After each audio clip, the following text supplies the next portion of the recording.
Assalamualaikum warahmatullahi wabarakatuh. Sebelum pembelajaran dimulai, alangkah baiknya kita berdoa terlebih dahulu. Berdoa dimulai. Selesai. Nah, apa kabarnya anak-anak hari ini? Mudah-mudahan sehat selalu ya, diberikan kesehatan untuk bisa menjalani aktivitas hari ini. Dan tetap semangat tentunya mengikuti pelajaran kali ini. Nah, sebelumnya Ibu akan mengingatkan kembali mengenai presensi.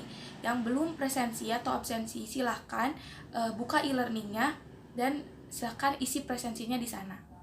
Nah, materi yang Ibu sampaikan kali ini tentunya berbeda, yaitu kita akan membahas mengenai pasar. Nah, apa kalian tahu mengenai pasar? Nanti Ibu akan jelaskan di dalam video ini. Semoga kalian menyimak video ini dengan benar ya. Selamat menyaksikan. Oke, yang pertama kita bahas mengenai pengertian pasar. Pasar dalam arti sempit itu diartikan sebagai tempat bertemunya penjual dan pembeli untuk bertransaksi barang dan jasa. Nah, di dalam arti luasnya, pasar itu merupakan suatu proses di mana penjual dan pembeli saling berinteraksi untuk menetapkan harga keseimbangan. Secara umum, pengertian pasar merupakan tempat bertemunya permintaan dan penawaran sehingga dapat menentukan harga. Nah, di sini ada juga syarat-syarat pasar. Yang pertama itu ada penjual, ada pembeli, ada barang dan jasa yang diperjualbelikan dan terjadinya transaksi. Yang kelima itu yang terakhir adanya media untuk berinteraksi. Oke, yang selanjutnya yaitu ada fungsi pasar. Nah, fungsi pasar di sini yang pertama itu ada distribusi. Fungsi distribusi ini merupakan pasar yang mendistribusikan barang dari produsen ke konsumen. Seperti itu. Yang kedua itu ada fungsi pembentukan harga. Nah, fungsi pembentukan harga di sini, harga pasar ini akan terbentuk apabila ada kesepakatan harga antara penjual dan pembeli. Yang ketiga, yang terakhir ada fungsi promosi. Fungsi promosi di sini merupakan fungsi mempromosikan produk yang akan dijual di pasaran. Selanjutnya ada peranan pasar. Yang pertama itu bagi produsen untuk memperlancar penjualan, tempat promosi, serta tempat memperoleh bahan baku untuk produsennya. Yang selanjutnya ada bagi konsumen. Bagi konsumen itu mempermudah memperolehnya barang dan jasa yang dibutuhkan. Nah, bagi pemerintah, tempat untuk memperoleh barang dan jasa yang dibutuhkan, serta sumber pendapatan untuk negara. Yang keempat, ada bagi sumber daya manusia. Nah, pasar bagi sumber daya manusia itu membantu mengurangi pengangguran dan membuka lapangan pekerjaan. Selanjutnya berdasarkan jenisnya. Yang pertama ini ada pasar input atau pasar produksi. Ciri-ciri pasar input yaitu tidak berwujud fisik, tetapi berwujud kegiatan. Permintaan dan penawaran faktor produksi dilakukan dalam jumlah yang besar. Jenis penawaran dan permintaan di dalam faktor produksi ini sesuai dengan jumlah produksi yang dihasilkan. Yang keempat, penawaran faktor produksi terkadang merupakan monopoli, sementara permintaan faktor produksi bersifat kolektif. Nah, yang selanjutnya yang kedua itu ada pasar output. Nah, bisa dilihat di gambar, pasar output ini ada dua ya, pasar barang dan pasar jasa. Bisa dilihat di gambar bahwa pasar barang itu merupakan pasar yang menjual barang-barang dengan terlihat ya atau ada wujud fisiknya. Sedangkan pasar jasa merupakan pasar yang hanya menjual jasa saja, jadi tidak terlihat seperti itu. Seperti contohnya itu kayak tailor atau salon. Ya, selanjutnya ini ada mengenai struktur pasar. Nah, struktur pasar itu ada dua ya, terbagi menjadi pasar persaingan sempurna dan pasar persaingan tidak sempurna. Di dalam pasar persaingan tidak sempurna ini ada kegiatan yang lain seperti monopoli, oligopoli, monopolistik, monopsoni, dan oligopsoni. Nanti akan dijelaskan satu persatu. Nah, selanjutnya kita akan membahas mengenai pasar persaingan sempurna. Nah, dilihat di sini ada ciri-cirinya. Yang pertama, terdapat banyak penjual dan pembeli. Barang yang diperdagangkan juga homogen, penjual bebas keluar masuk pasar, pembeli bebas masuk keluar pasar, pembeli juga mengetahui kondisi pasar dengan baik. Yang selanjutnya, faktor produksi itu bergerak bebas, dan terakhir tidak ada campur tangan dari pemerintah. Nah, selanjutnya ada kelemahan dan kelebihannya. Yang pertama, kita akan membahas kelebihan pasar persaingan sempurna ini. Pasar persaingan sempurna, kelebihannya itu tidak memerlukan adanya iklan. Terus tidak ada tampaknya kegiatan saling menyaingi antara penjual, adanya satu harga, kepuasan konsumen maksimal karena menentukan pilihan. Yang selanjutnya, keuntungan produsen juga maksimal karena ia biasa menjual barang sebanyak-banyaknya. Dan yang keenam, produksi barang juga dengan biaya yang minimal. Nah, kelemahannya di sini bisa dilihat bahwa tidak adanya pilihan bagi konsumen, terus untuk memilih barang ketika semua barang itu sama atau sejenis. Yang selanjutnya, pekerja menerima gaji dan upah yang rendah. Dalam pasar persaingan sempurna ini tidak ada dana untuk melakukan penelitian atau pengembangan produk, sehingga inovasi yang dilakukan juga sangat minimal. Oke, selanjutnya kita akan membahas mengenai pasar persaingan tidak sempurna. Berikut pasar persaingan tidak sempurna. Oke, baik, selanjutnya pembahasan materi yaitu mengenai pasar persaingan tidak sempurna. Di dalamnya itu ada monopoli. Nah, pasar monopoli merupakan ada ciri-cirinya ya. Hanya terdapat satu penjual atau banyak pembeli. Yang kedua, produsen atau penjual itu menentukan harga. Tertutupnya persaingan untuk masuk ke pasar. 4. Tidak adanya perusahaan lain yang dapat memasuki atau membuat barang substitusinya dengan sempurna. Contohnya bisa dilihat di gambar atas kanan, itu adalah gas LPG ya. Selanjutnya ada kelebihan dari pasar monopoli. Bisa dilihat, yang pertama itu menghindari produk-produk tiruan atau di dalam persaingan yang bermanfaat.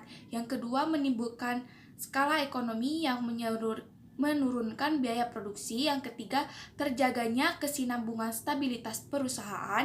Yang keempat, mendorong penggunaan mesin generasi terbaru dengan tingkatan teknologi yang tinggi.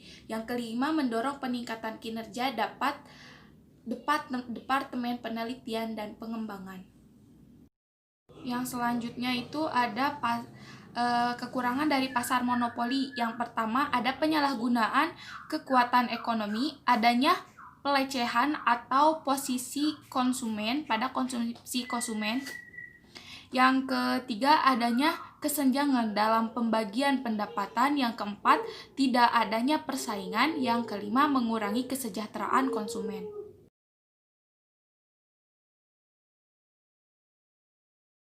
Oke, baik, selanjutnya ada materi mengenai pasar oligopoli. Nah, pasar oligopoli ciri-cirinya yaitu hanya terdapat beberapa penjual dan banyak pembeli di pasar. Yang kedua, produk yang dijual bersifat homogen yaitu satu jenis. Yang ketiga, ada penggunaan iklan yang sangat intensif. Contohnya bisa dilihat di samping gambar kanan, yaitu penjualan handphone ya.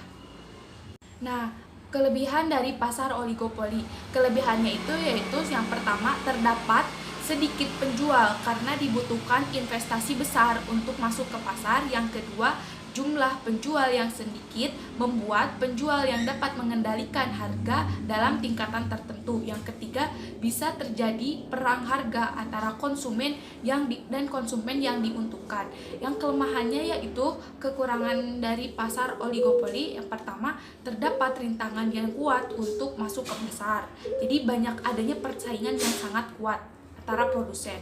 Yang kedua, akan terjadinya perang harga. Yang ketiga, produsen bisa melakukan kerjasama, pada akhirnya akan merugikan konsumen. Yang selanjutnya ada pasar monopolistik. Monopolistik ciri-cirinya yaitu terdapat banyak produsen yang menjual produk yang kurang lebih sama, tetapi dengan adanya macam variasi itu yang menunjukkan satu ciri khas dari produsen tertentu. Yang kedua, ada jenis barang yang dipasarkan itu berbeda. Yang ketiga, produsen mampu mempengaruhi harga. Yang keempat, produsen lain mudah masuk ke pasar. Yang kelima, promosi penjualan sangat aktif. Contohnya itu seperti penjualan atau penjualan seperti MCD, KFC, dan bisa dilihat di samping gambar kandan itu seperti contohnya ya. Yang kelebihannya, pasar monopolistik kelebihannya yang pertama itu terdapat banyak penjual sehingga konsumen memiliki banyak pilihan. Yang kedua yaitu bebas keluar masuk pasar, akan mendorong produsen untuk berkompetisi dengan sehat sehingga mendorong untuk selalu berinovasi dalam menghasilkan produknya yang baru. Yang ketiga ada diferensiasi produk, mendorong konsumen untuk lebih selektif dalam menentukan produk yang diinginkannya. Yang keempat itu pasar persaingan monopolistik ini merupakan pasar yang sangat mudah dijumpai. Kekurangannya yaitu memiliki tingkatan persaingan yang tinggi, jadi adanya persaingan antara produsen satu sama lain. Yang kedua ada meskipun terdapat kebebasan untuk keluar masuk, tetapi pasar ini tetap membutuhkan modal yang sangat besar. Yang ketiga, pasar monopolistik juga mendorong produk yang sangat mengadakan inovasi lebih berkelanjutan lagi.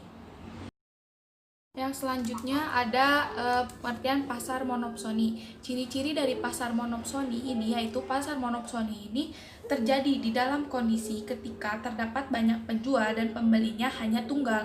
Bisa saja dibilang pasar ini dikuasai oleh satu pihak, konsumen atau pembeli. Yang kedua, pembeli ini menjadi pihak sentral yang menentukan harga. Yang selanjutnya, barang yang beredar juga berfokus pada bahan mentah. Nah, bisa dilihat contohnya itu seperti gambar di samping kanan. Nah, ada pun kelebihannya. Kelebihan dari pasar monopsoni yaitu kualitas dari produk di penjual itu dijual itu yang terjamin, baik dari tingkat segi keamanan maupun kesehatannya. Yang kedua, lebih hemat biayanya dengan menekan biaya produksi yang tinggi. Yang selanjutnya ada kekurangan. Kekurangan dari pasar monopsonik ini yang pertama ada dengan adanya satu pembeli maka akan lebih banyak tekanan yang dilakukan oleh produsen. Yang kedua, produk yang tidak sesuai dengan keinginan dan kebutuhan yang tidak diinginkan konsumen maka akan dibuang atau diletakkan di gudang. Selanjutnya ada pasar oligopsoni. Ya, pasar oligopsoni ini ciri-cirinya yang pertama itu adanya pasar yang merupakan salah satu bentuk dari pasar di mana di dalamnya itu terdapat beberapa pembeli. Yang kedua, harga pasar yang berlaku cenderung stabil dan tidak fluktuatif. Yang ketiga itu barang atau produk yang beredar dalam bahan setengah jadi. Nah, kelebihannya ini penjual ini dapat keuntungan yang banyak dan juga tekanan dari pembeli kepada penjual tidak begitu terlihat. Kekurangannya, kualitas dari produk itu pasti kurang meyakinkan dan keamanan dan kenyamanan juga tidak ada identitasnya. Kita akan bahas mengenai berdasarkan luas jangkauan distribusinya. Yang pertama itu ada pasar lokal. Nah, pasar lokal ini merupakan pasar yang berdiri pada tempat tertentu. Barang yang dijualnya juga itu seperti pangan, sandang pangan dan yang berasal dari daerah tersebut. Yang kedua ada pasar daerah. Nah, pasar daerah ini penjual dan pembelinya itu berasal dari daerah mana-mana ya. Nah, yang selanjutnya Oke, selanjutnya itu ada pasar nasional. Pasar nasional merupakan pasar yang membeli dan menjual produk dalam satu negara, tempat produk itu dihasilkan.